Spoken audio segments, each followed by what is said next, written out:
اعوذ باللہ من الشیطان الرجیم بسم اللہ الرحمن الرحیم السلام علیکم ورحمۃ اللہ وبرکاتہ۔ محترم ناظرین، 1000 سال سے چھپا یہ وظیفہ جو بھی پڑھے گا اس کا ہر ناممکن کام ممکن میں بدل جائے گا۔ بزرگان دین کہتے ہیں کہ قرآن مجید کی اس سورت کے وظیفے میں دولت بہت ہے، کیونکہ یہ سورت رزق اور مال و دولت کو کھینچتی ہے۔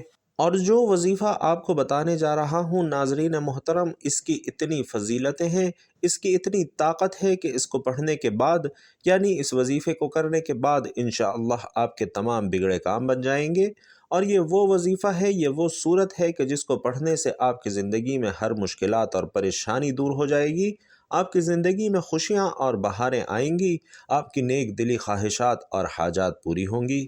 ناظرین، اس دعا کو حضرت ارطغرل غازی رحمۃ اللہ علیہ کیا کرتے تھے، اور ارطغرل غازی آپ نے ڈرامے والا نہیں سمجھ لینا، جو اصل میں ارطغرل غازی تھے وہ یہ وظیفہ کیا کرتے تھے، اور ان کے متعلق یہ مشہور ہے کہ وہ کبھی کسی جنگ میں نہیں ہارے۔ وہ جس محاذ پر بھی گئے اللہ نے انہیں کامیابی سے ہمکنار فرمایا، تو وہ یہ وظیفہ کیا کرتے تھے۔ اور اس وظیفے کو ویسے تو آپ کسی بھی وقت کر سکتے ہیں، لیکن اگر آپ کسی نماز کے بعد کر لیتے ہیں تو یہ زیادہ بہتر ہے، کیونکہ یہ خاص وظیفہ ہے، خاص دعا ہے۔ اور جب آپ نماز کے بعد کریں گے اس وقت آپ کا وضو بھی ہوگا، آپ نے ذکر و اذکار بھی کر رکھا ہوگا، اور جب آپ ذکر و اذکار کر کے اللہ کو یاد کر کے، اللہ کی عبادت کر کے اللہ سے کچھ مانگتے ہیں اور کچھ خاص عمل کرتے ہیں، کوئی خاص وظیفہ پڑھتے ہیں، تو اس کا فائدہ بھی زیادہ ہوتا ہے، اثر بھی زیادہ ہوتا ہے۔ تو اگر آپ کسی نماز کے بعد کر لیں تو یہ سب سے بہتر ہے، ورنہ آپ کسی بھی وقت یہ کر سکتے ہیں۔ اور اس وظیفے کو کوئی بھی کر سکتا ہے، مرد، عورت، بچہ۔ اور یہ وظیفہ ایک دوسرے کے لیے بھی کیا جا سکتا ہے، کوئی عورت کسی مرد کے لیے بھی کر سکتی ہے، اور کوئی مرد کسی عورت کے لیے بھی کر سکتا ہے۔ تو جس کی زندگی میں مشکلات بہت ہیں وہ اس وظیفے کو لازمی کرے، انشاءاللہ اس عورت کو بھی کامیابیاں ملیں گی۔ اسی طرح کوئی مرد کرتا ہے تو اسے بھی کامیابیاں ملیں گی۔ اور مردوں کے مسائل عموماً زیادہ ہوتے ہیں، کیونکہ انہوں نے ذریعہ معاش کرنا ہوتا ہے، دولت کمانی ہوتی ہے، اپنے بیوی بچوں کو پالنا ہوتا ہے۔ تو میں درخواست کروں گا کہ مرد حضرات یہ وظیفہ لازمی کر لیں۔ مختصراً یہ کہ کوئی بھی یہ وظیفہ کر سکتا ہے، انشاءاللہ فائدہ ہی فائدہ اور کامیابیاں ہی کامیابیاں ملیں گی۔ ناظرین کرام، دولت کا اگر طوفان دیکھنا چاہتے ہیں تو ایسا طاقتور عمل ہے میرے بھائیوں اور بہنوں کہ فرشتے انسانی شکل میں آ کر آپ کی مدد کریں گے، اور انشاءاللہ غیب سے رزق اور دولت کو حاصل کرنے والا سچا وظیفہ ہے، اور ایسا طاقتور وظیفہ ہے کہ جو آج تک نہ مل سکا، انشاءاللہ اس وظیفے کو پڑھتے ہی وہ مل جائے گا۔ اللہ والوں، یہ وظیفہ ایسا طاقتور اور مجرب وظیفہ ہے کہ جو بندہ یا بندی اپنی پوری زندگی میں صرف ایک بار یہ وظیفہ پڑھ لے، ایسی کوئی رات اس کی نہ گزرے گی کہ وہ یہ وظیفہ پڑھے بغیر سو سکے۔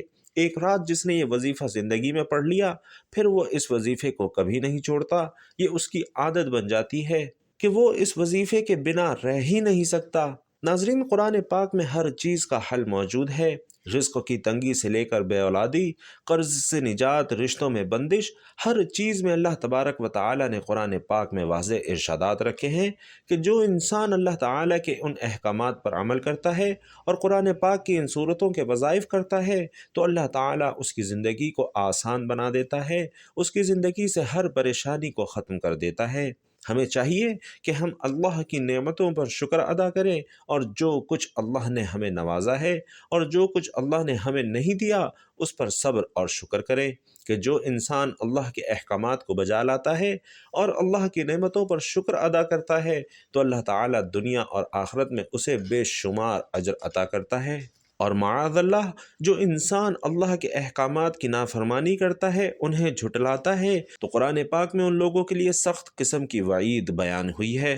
قرآن پاک میں جس طرح عقائد و اعمال، احکام، بشارتیں اور وعیدات بیان ہوئی، اسی طرح کفار کی طرف سے پہنچنے والی اذیتوں پر اللہ پاک نے اپنے حبیب صلی اللہ علیہ وسلم کی تسلی کے لیے سابقہ انبیاء کرام کے واقعات بیان فرمائے، اور ان واقعات میں تمام مسلمانوں کے لیے عبرت اور نصیحت ہے، اور ان واقعات کو بیان کر کے کفار مکہ کو بتایا گیا کہ سابقہ امتیں اپنے انبیاء اور رسولوں کو جھٹلانے کی وجہ سے، ان کی نافرمانی کی وجہ سے تباہ اور برباد کر دی گئیں، تو کفار مکہ کو بھی ڈرنا چاہیے کہ ان کی طرح انہیں بھی ہلاک نہ کر دیا جائے۔ حضرت نوح علیہ السلام دنیا میں چوتھے نبی اور کفار کی جانب بھیجے جانے والے پہلے رسول ہیں، اور آپ کو آدم ثانی بھی کہا جاتا ہے۔ حضرت ادریس علیہ السلام کے آسمانوں پر اٹھائے جانے کے بعد بت پرستی کی وبا عام ہو گئی۔ کفر اور ضلالت میں گھرے ان لوگوں کی ہدایت کے لیے حضرت نوح علیہ السلام کو رسول بنا کر بھیجا گیا۔ اللہ پاک نے حضرت نوح علیہ السلام کو حکم دیا کہ وہ اپنی قوم کو پہلے سے ہی ڈرا دیں کہ اگر وہ ایمان نہ لائے تو ان پر دنیا اور آخرت کا دردناک عذاب آئے گا، تاکہ ان کے اصلاً کوئی عذر باقی نہ رہے۔ ناظرین، حضرت نوح علیہ السلام کی قوم نے سرکشی کا مظاہرہ کرتے ہوئے آپ کو نعوذ باللہ جھوٹا قرار دیا اور بت پرستی پر قائم رہی، تو آپ علیہ السلام نے 950 سال تبلیغ کی، لیکن صرف 80 افراد ایمان لائے۔ پھر حضرت نوح علیہ السلام نے اپنی قوم کے کفار کے خلاف دعا کی تو اللہ پاک نے آپ کو کشتی بنانے کا حکم دیا۔ آپ علیہ السلام نے 2 سال میں کشتی تیار کی، اور جب آپ علیہ السلام کشتی میں سوار ہوئے تو آسمان سے لگاتار 40 دن تک بارش برستی رہی اور زمین سے بھی پانی نکلنے لگا۔ جب قوم نوح غرق ہو گئی تو زمین پانی نکل گئی۔ آپ علیہ السلام کی کشتی 6 مہینے زمین پر گھومتی رہی، پھر جودی پہاڑ پر ٹھہری۔ اسی طرح قوم عاد کی ہدایت اور رہنمائی کے لیے اللہ پاک نے حضرت ہود علیہ السلام کو ان کی طرف رسول بنا کر بھیجا۔ ناظرین، حضرت ہود علیہ السلام نے ان سے فرمایا کہ اے میری قوم، تم اللہ کی عبادت کرو، اس کے سوا تمہارا کوئی معبود نہیں۔ حضرت ہود علیہ السلام کی دعوت حق سن کر قوم کے سرداروں نے کہا کہ تم سراسر حماقت کا شکار لگتے ہو۔ ناظرین، یہ قوم بہت زیادہ طاقتور تھی۔ جب انہیں عذاب الہی سے ڈرایا گیا تو انہوں نے کہا کہ اگر عذاب آیا تو ہم اپنی طاقت سے ہٹا سکتے ہیں، اور کہا اگر تم سچے ہو تو ہم پر وہ عذاب لے آؤ۔ اور پھر ان پر تند اور تیز آندھی کی صورت میں عذاب آیا، اور یہ آندھی 7 راتیں اور 8 دن تک لگاتار چلتی رہی، یہاں تک کہ یہ قوم نشان عبرت بن گئی۔ کفر اور شرک میں ڈوبی ہوئی قوم سمود کی اصلاح کے لیے اللہ پاک نے حضرت صالح علیہ السلام کو رسول بنا کر بھیجا۔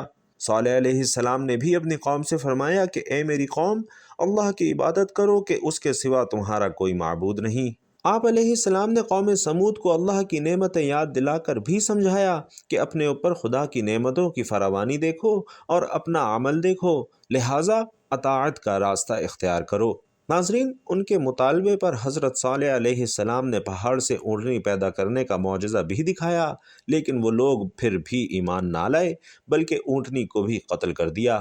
حضرت صالح علیہ السلام نے انہیں عذاب الہی سے بھی ڈرایا، اور عذاب الہی کی بات سن کر قوم نے کہا کہ اے صالح، اگر تم واقعی سچے رسول ہو تو وہ عذاب لے آؤ جس سے ہمیں ڈراتے ہو۔ پھر ایک گروہ نے حضرت صالح علیہ السلام کو شہید کرنے کی کوشش کی۔ وہ گروہ عذاب الہی میں گرفتار ہوا، اور وہ قوم بھی شدید زلزلے سے ہلاک کر دی گئی۔ ناظرین، اللہ پاک کے وہ بندے جو اللہ کی بارگاہ میں سب سے زیادہ مقبول اور محبوب ہیں، یعنی انبیاء کرام علیہم الصلاۃ والسلام، ان کی مبارک ذاتوں کو لیں تو ان کی زندگیوں کا سب سے بنیادی مقصد ہی یہ تھا کہ اللہ پاک کے احکامات اور نیکی کی دعوت لوگوں تک پہنچائیں۔ پھر جن لوگوں نے اپنے انبیاء کی پیروی کی اور ان کا حکم بجا لائے، انہوں نے دنیا اور آخرت میں کامیابی حاصل کر لی، مگر وہ لوگ جنہوں نے سرکشی اور نافرمانی کی، وہ عذاب الہی میں مبتلا ہوئے۔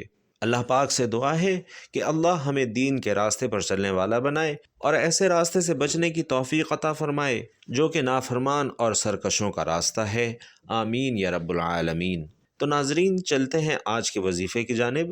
یہ وظیفہ آپ کسی بھی وقت کر سکتے ہیں، اور جیسا پہلے بھی بتایا، اگر آپ کسی نماز کے بعد کرتے ہیں تو یہ زیادہ بہتر ہے، اور اس کا دوسرا بہترین وقت رات کو سونے سے پہلے ہے، کہ رات کو اس وظیفے کے پڑھنے کی جو جگہ ہے وہ ظاہر سی بات ہے آپ کا گھر ہوگا۔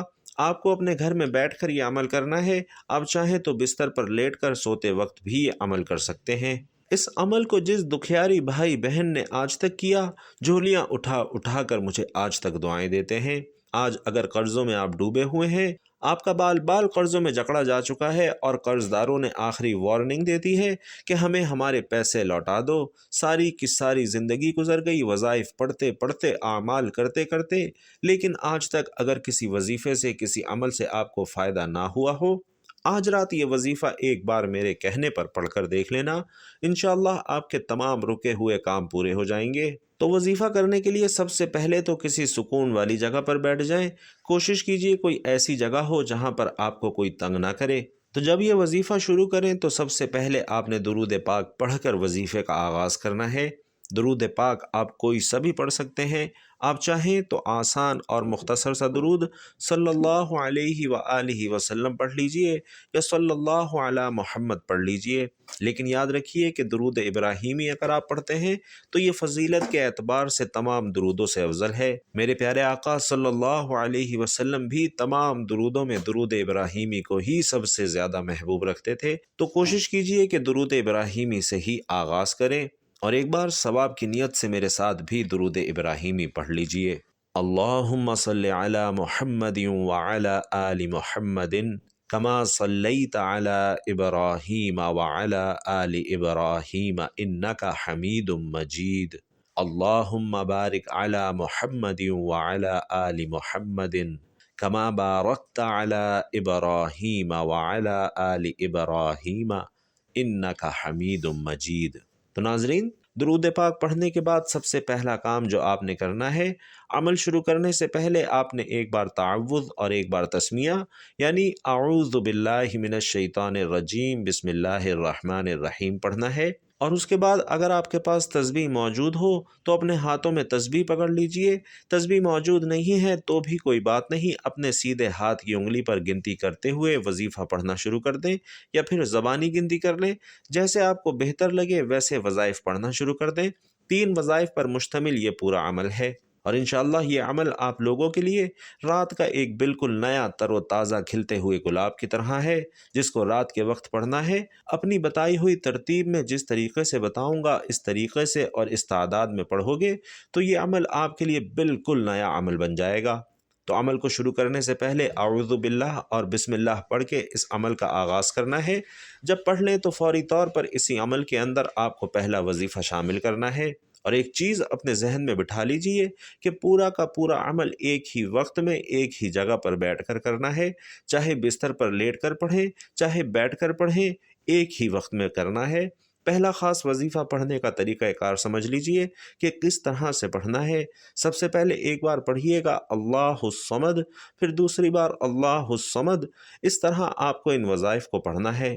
پہلا وظیفہ اللہ الصمد کا وظیفہ ہے، تو دائیں ہاتھ کی انگلیوں پر یا تسبیح کے دانوں پر اللہ الصمد کا یہ وظیفہ پہلے نمبر پر آپ کو 11 مرتبہ پڑھنا ہے، اور جب 11 مرتبہ اللہ الصمد کا یہ وظیفہ آپ لوگ پڑھ لیں تو دوسرے نمبر پر آپ نے ایک اور وظیفہ اس میں شامل کر دینا ہے۔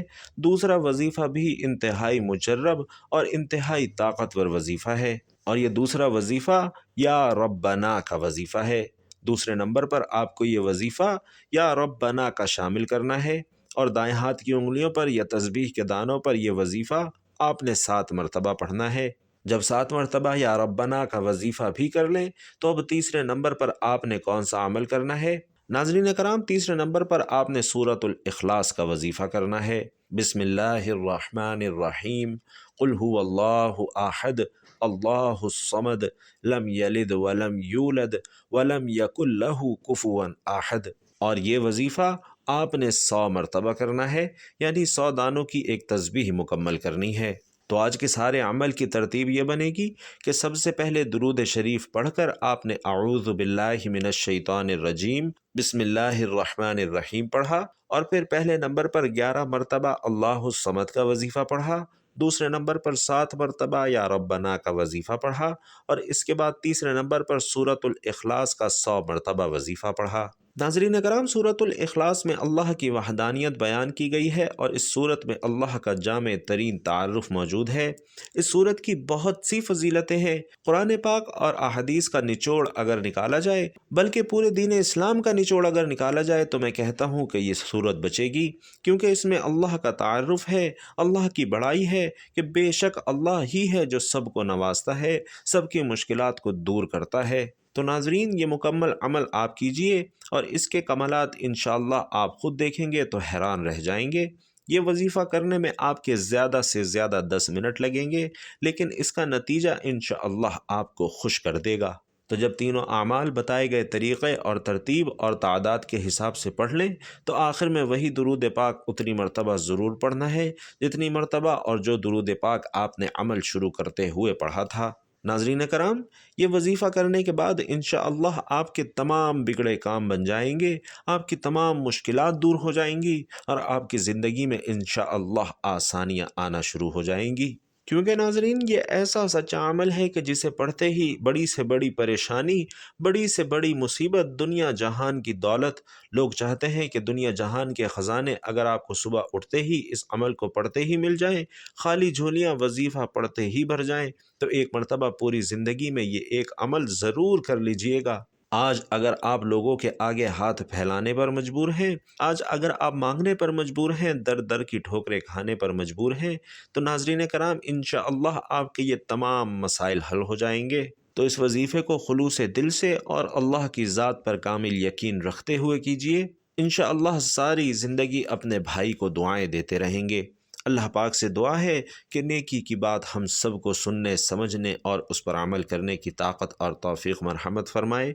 میرا سنانا اور آپ کا سننا اپنی بارگاہ میں قبول و منظور فرمائے، آمین یا رب العالمین۔ ناظرین کرام، آخر میں گزارش کروں گا کہ اللہ تعالیٰ کا ایک انتہائی طاقتور صفاتی نام یا رحمانو کمنٹ باکس میں ہدیتاً تحفتاً ضرور پیش کیجیے گا۔ اللہ تعالیٰ آپ سب کا حامی و ناصر ہو، آمین۔ السلام علیکم ورحمۃ اللہ وبرکاتہ۔